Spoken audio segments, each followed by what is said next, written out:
Meghan Markle, the Duchess of Sussex, is under renewed fire after attending events this November without wearing the Remembrance Day poppy.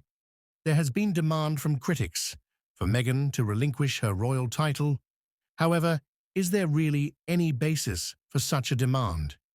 We take you through the claims and the counter-arguments. On Remembrance Weekend, Meghan Markle attended two high-profile US events, a charity gala in Beverly Hills and Kris Jenner's birthday party, while her husband, Prince Harry, was visibly wearing a red poppy, a gesture of commemoration deeply rooted in British royal tradition. Meghan appeared without one. Online reaction was swift. Some social media users criticized her for failing to observe what they see as a fundamental royal duty.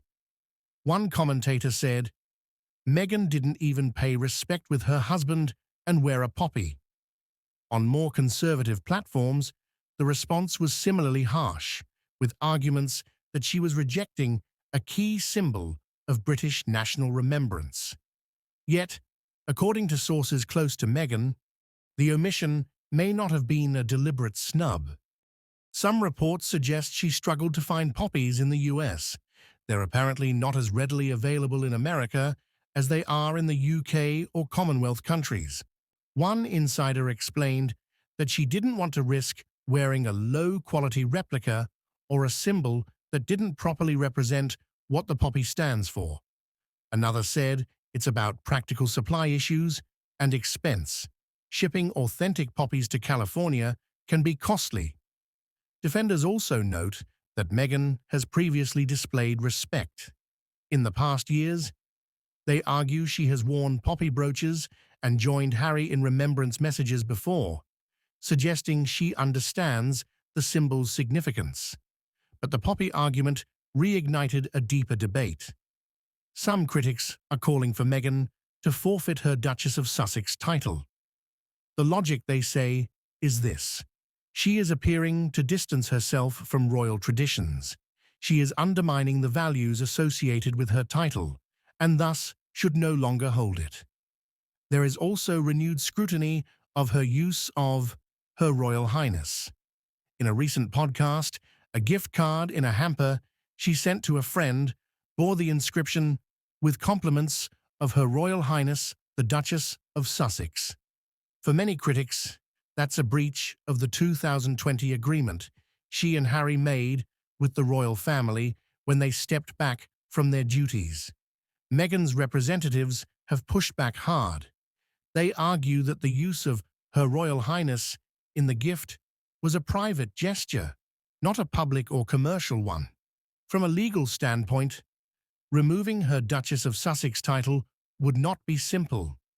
Experts say that to strip her of a dukedom would likely require an act of parliament, not just a decision by the monarch. That means the current calls, while politically charged, may have little immediate legal force. This isn't just a squabble over etiquette. The controversy reflects ongoing tensions between the Sussexes and the broader royal institution. Critics argue that Meghan is selectively engaging with royal traditions, embracing certain titles or privileges when it suits her, but discarding symbolic obligations when inconvenient.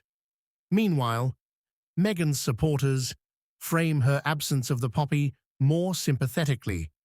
As a practical issue, rather than a political statement, they note that her previous acts of commemoration and respect indicate she is not wholly rejecting royal heritage.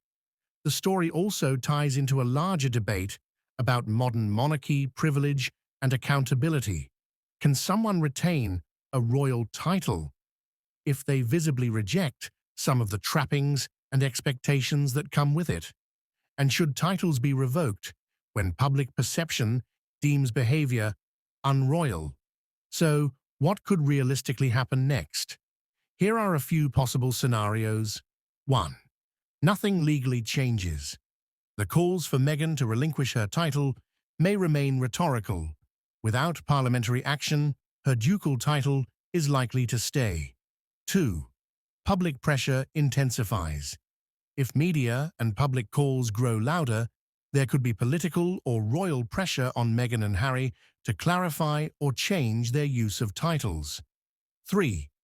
Legislative action.